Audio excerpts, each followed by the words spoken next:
நாம சொன்னதை நிச்சயமா அங்க அட்லீஸ்ட் ஒரு 4 பேராவது சொல்ல மாட்டாங்க. அது நச்சுன்னு அவன் மனசுல பதியும். சொத்து சொத்து சொத்து உன்னை மருமகளா நினைக்கும் போது என் பிள்ளைய நானே சாக்கடையில தள்ளிட்டனோன்னு நினைக்கிறேன்.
இந்துவுக்கு திரு பொருத்தமான ஜோடியா கிடையாது.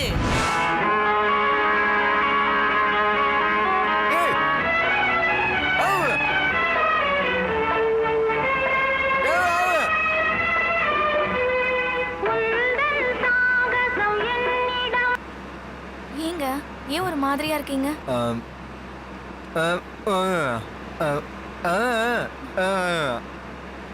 அப்போ கல்யாண மண்டபத்துக்கு போன உடனே மொய் எழுதிட்டு உடனே கிளம்பிடலாங்க. தாலி கட்டினதுக்கு அப்புறம் தானே மொய் எழுத முடியும். ஆமா, 10 மணிக்கு தான் முகூர்த்தம். எப்படியும் அரை மணி நேரமாவது மண்டபத்துல இருக்கணுமே. என்னங்க, வழியில ஏதாவது மெடிக்கல் ஷாப் இருந்தா கார் நிறுத்தி மாத்திரை வாங்கிக்கலாமா? அப்போ மண்டபத்துக்கு வந்து நீங்க அவஸ்தைப்பட போறீங்க. அதுவும் அவினாசியில இருக்கிறவங்க சித்தி வந்தாங்கன்னா சாம்பார்ல உப்பு இல்ல, காப்பில சக்கரை இல்ல, பொண்ணு சிகப்பா இல்ல, பையன் குட்டையா இருக்கான்னு ஊர்க்கதை முழுக்க பேசுவாங்க. அப்புறம் கண்ணுல படுற புது ஜோடியெல்லாம் காலி தாங்க. நீ ராஜா மாதிரி இருக்க, உன் பொண்டாட்டி ஏன் வாங்க மாதிரி இருக்கான்னு மொக்க போட போறாங்க. அப்படி ஆரம்பிச்சுதானே உங்க பெரியப்பா பையனுக்கும் அவரோட வைஃப்க்கும் சண்டை வந்தது. இவனுக்கு மச்சான், அதனாலதான் இவ்வளவு அழகான பொண்டாட்டி கிடைச்சிருக்கான்னு ஊரே சொல்ல போகுது. அழகுக்கு இந்து, அந்தஸ்துக்கு உங்க தம்பி. இருந்தாலும் பாக்குறவங்க பார்வைக்கு அந்தஸ்தெல்லாம் தெரியாதுல்ல.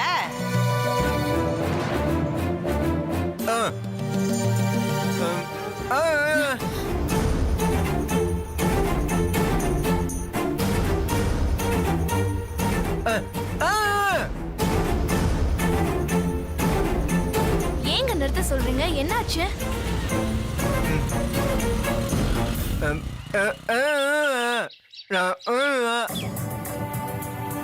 அருள், காரை திருப்புங்க, முதல்ல ஹாஸ்பிட்டல் போலாம்.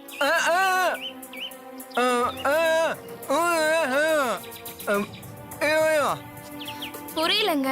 இப்ப மண்டபத்துக்கு போலாமா இல்ல வீட்டுக்கே போயிடலாமா? இல்லங்க, நம்ம வீட்டுக்கே போயிடலாம்.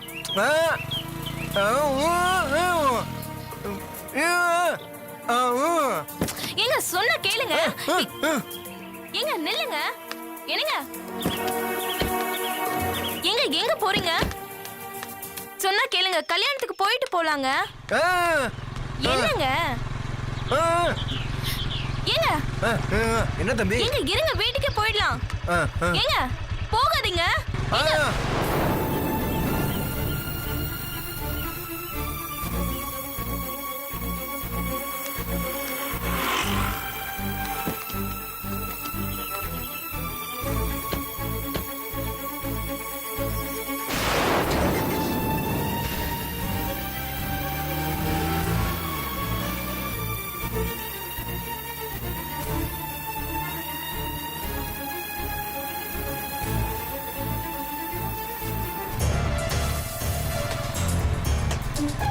என்ன தம்பி கார்ல இருந்து இறங்கிட்டீங்க? எதுவும் பிரச்சனையா? என் பையனுக்கு பொண்ணு தேடி அலைஞ்சுக்கிட்டு இருக்கேன், ஒண்ணு அமைய மாட்டேங்குது. ஆனா நீ கொடுத்து வச்சேன்ப்பா, எலி மாதிரி பொண்டாட்டி அமைஞ்சிருக்கா. ஏன் தம்பி? ஏன் என்னாச்சு தம்பி? எங்க போற? உட்காருங்க போலாம்.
சரி வள்ளியம்மா, இப்ப நாம என்ன பண்ணணும் அதை சொல்லு.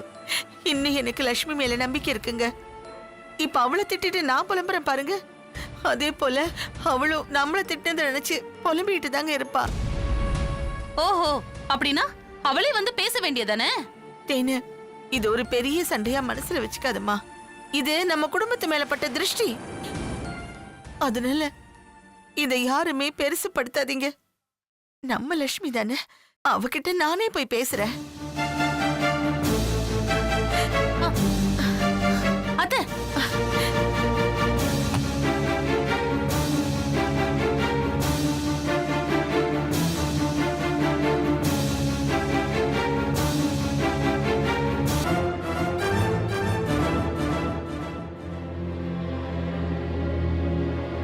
லட்சுமி,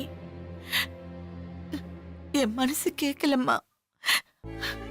உன்னை போய் சாக்கடன் திட்டம்மா. இப்படி எல்லாம் கோவத்துல வந்து விழற வார்த்தை தான் மனசுக்குள்ள அரைச்சுக்கிட்டே இருந்து அது பகையா மாறிடுது. ஏண்டா, நான் உன் அம்மா மாதிரி தானே. இது எதையும் மனசுல வச்சுக்காதம்மா. என்ன மனசுல வச்சுக்கிட்டா சண்டை இல்லன்னா சமாதானமா? டீல் பேச வந்திருக்கீங்களா என்கிட்ட? லட்சுமி, அத்தை, பேசுறதெல்லாம் பேசிட்டு இப்ப மன்னிச்சிட மறந்துறேன்னா என் மனசு என்ன ஸ்லேட்டா? நீங்க அழிச்சு எழுதுறதுக்கு நீங்க ஒவ்வொருத்தரும் பேசின வார்த்தை கல்வெட்டு மாதிரி இங்க பதிஞ்சிருச்சு. பதிலுக்கு என்ன செய்யலான்னு என் புத்தி யோசிச்சுக்கிட்டே இருக்கு. வள்ளியம்மா, மாமா, உங்களுக்கு தான் உடம்பு சரியில்லைல்ல, இந்த விஷயத்துல தலையிடாதீங்க. அத்தை, நான் அப்பவே சொல்லல அத்தை. நீங்களே எதுக்கு அத்தை முதல்ல வாய்க்குள்ள தலையை கொடுக்குறீங்க? என்ன, உங்களுக்கு திட்டுறதுக்கு சந்தர்ப்பம் கிடைச்சிருக்கு, நல்லா பயன்படுத்திக்கோங்க. உங்களை யார் தடுக்கிறதுக்கு இல்ல, திட்டுங்க. இத பாரு, நான் பொறுமையா பேசி பிரச்சனையை தீர்த்து வைக்கலான்னு பாக்குறேன். இன்னும் உன் கோவம் தேரலையா? சரி, நான் அப்புறமா வந்து பேசுறேன். அத்தை, எப்ப பேசினாலும் என் முடிவு மாற போறது இல்ல. தனியா போறதுதான் எல்லாருக்குமே நல்லது. கூட்டு குடும்பமா இருக்கணும்னு நினைச்சா என்னையும் வெற்றியும் விட்டுருங்க. அதான் இவங்க எல்லாரும் இருக்காங்கல்ல, அவங்க எல்லாரும் கூடயும் சேர்ந்து சந்தோஷமா இருங்க. நான் ஒண்ணு வேண்டான்னு சொல்லலையே. லட்சுமி, எதுவா இருந்தாலும் காலையில பேசிக்கலாம். நான் பேச வேண்டான்னு சொல்றேன். இது பாருங்க, இதுதான் என்னோட முடிவு. பிரிச்சு கொடுத்துருங்க. அதுக்கப்புறம் எப்பவும் போல சந்தோஷமா இருக்கலாம். இது பாருங்க, நீங்களும் மாமாவும் தாராளமா எங்க வீட்டுக்கு வரலாம், தங்கலாம், போலாம். ஆனா எங்களோட பங்கு எங்களுக்கு வேணும். வள்ளியம்மா, இப்ப நீ வர போறியா இல்லையா? கூப்பிடறாருல, போங்க. சீக்கிரமா பேசி ஒரு முடிவுக்கு வாங்க. என்னால ரொம்ப நாளா வெயிட் பண்ண முடியாது.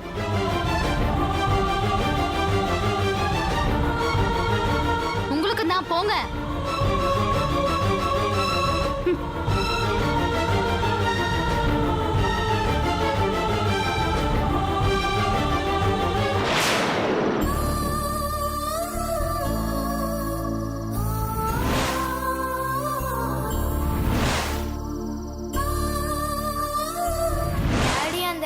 கட்டி பிடிச்சதுனால தானே அழுகுற.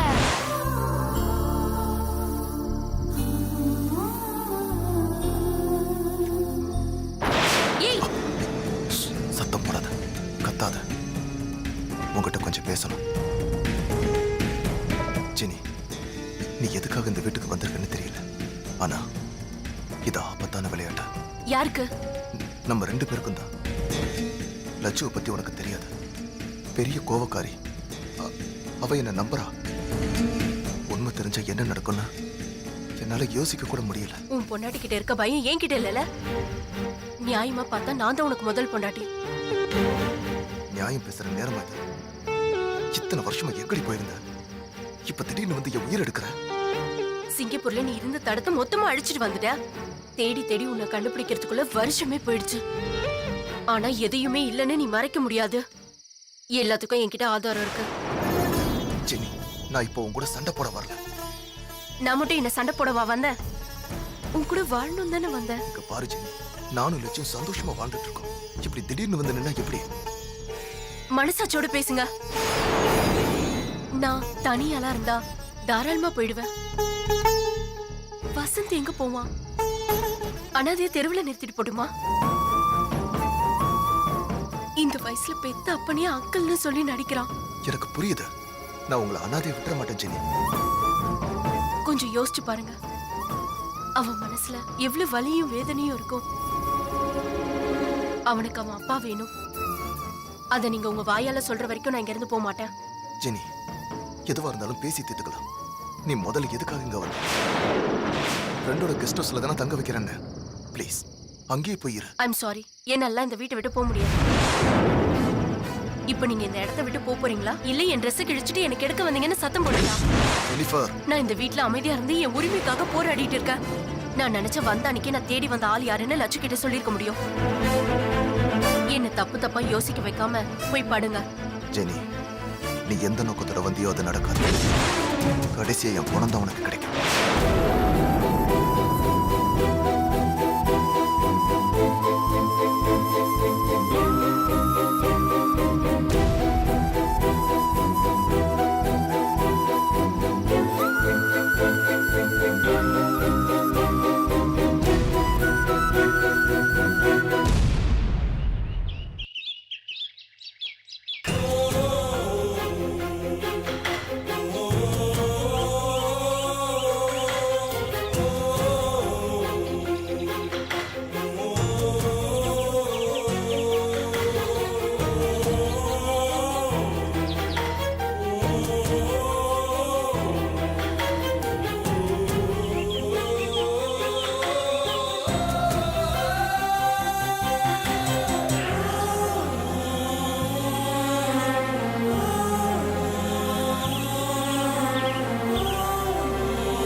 லக்ஷ்மி, உனக்கு என்னதான் ஆச்சு?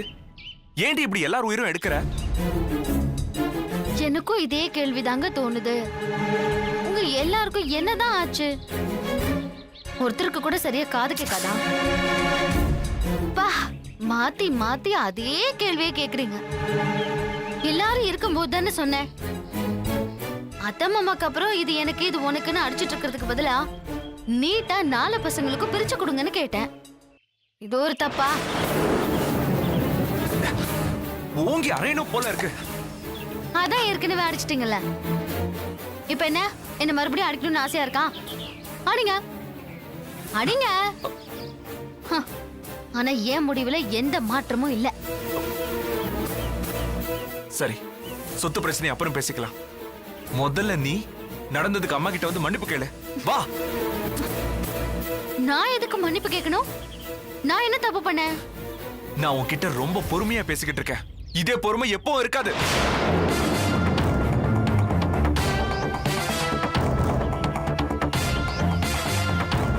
என்கிட்ட நிறைய பொறுமை இருக்கு. நான் வெயிட் பண்றேங்க. எப்ப எல்லாத்தையும் முடிச்சு கொடுக்குறாங்கன்னு போய் கேளுங்க. இப்படி பேசி பேசிதான் ஒரு சின்ன பிரச்சனை பெருசா வளர்ந்திருக்கு. முதல்ல பேச்ச குறை. எதை எப்ப செய்யணும்னு பெரியவங்களுக்கு தெரியும். இப்ப அப்பா கிட்ட வந்து மன்னிப்பு கேட்டேனா நான் எல்லாத்தையும் மறக்க தயாரா இருக்கேன்.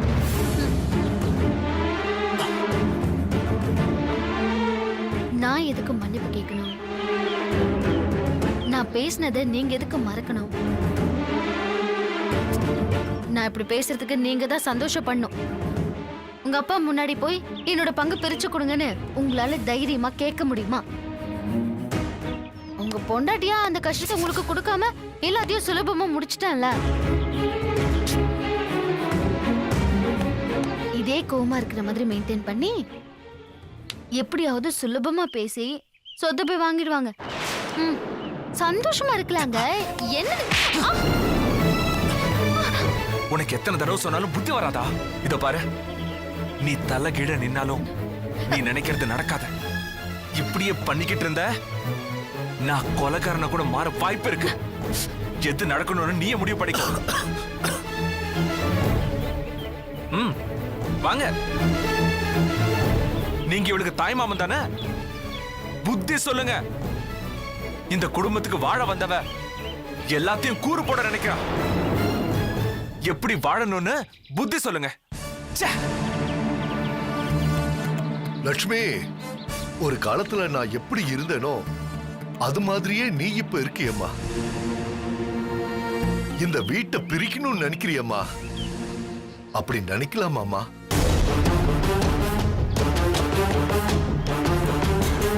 அப்படி நினைக்கலாமா?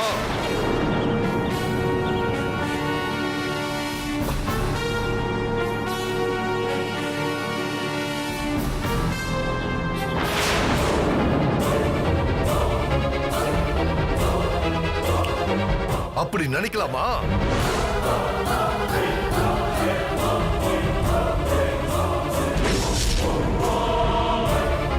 அப்படி நினைக்கலாமா? அப்படி நினைக்கலாமா?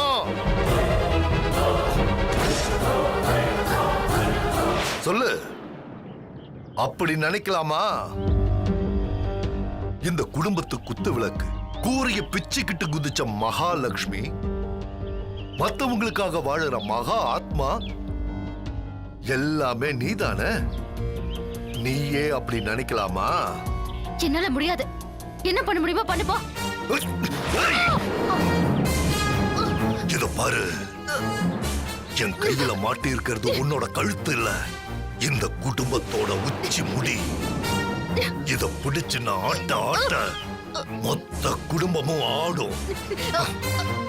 நீ எப்ப ஆட்டத்தை நிறுத்துறியோ, எப்ப என் பேச்ச கேட்க மாட்டேன்னு சொல்றியோ, அந்த நிமிஷம் எனக்கும் உனக்கும் மட்டுமே தெரிஞ்ச இந்த குடும்பத்தோட இன்னொரு பக்கத்தை எல்லாரும் முன்னாடியும் போட்டு ஒட்டப்ப.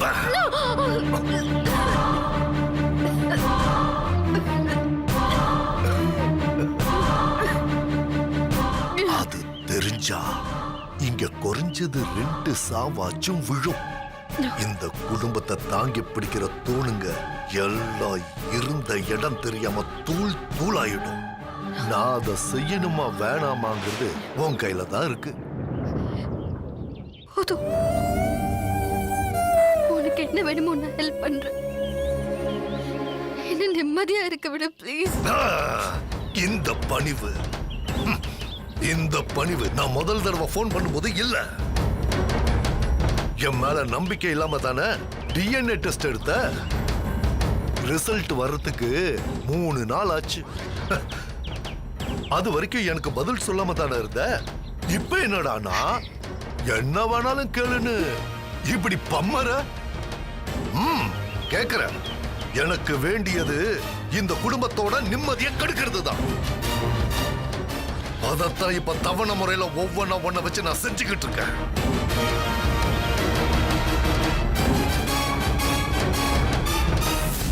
இங்க பாரு, எப்போ நடந்த தப்புக்காக சம்பந்தமே இல்லாத என்னையும் சேர்த்து பழிவாங்க நினைக்கிறது சரியான ஒரே ஒரு தடவை நீ யோசிச்சு பாரு. எப்பவோ விழுந்த விதை தான் இப்ப மரமா முளைச்சு நிக்குது லக்ஷ்மி. சரி, நான் எதுவுமே பேசல. நீ சொன்னது தானே நான் செஞ்சுட்டு இருக்கேன். நான் நேசிக்கிற ஒவ்வொருத்தரையும் வார்த்தையால குத்தி கொண்டுட்டு. இது எல்லாமே உன்னால தானே. பத்தாது. இதுதான் ஆரம்பம். அழுதுகிட்டே இரு, அடுத்த பிளானோட வரேன்.